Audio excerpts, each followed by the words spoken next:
सोच रहे हो क्या है।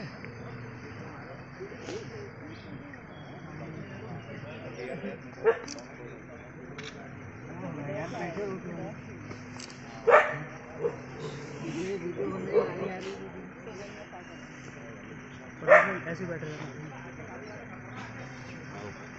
उसका एंगल दिखा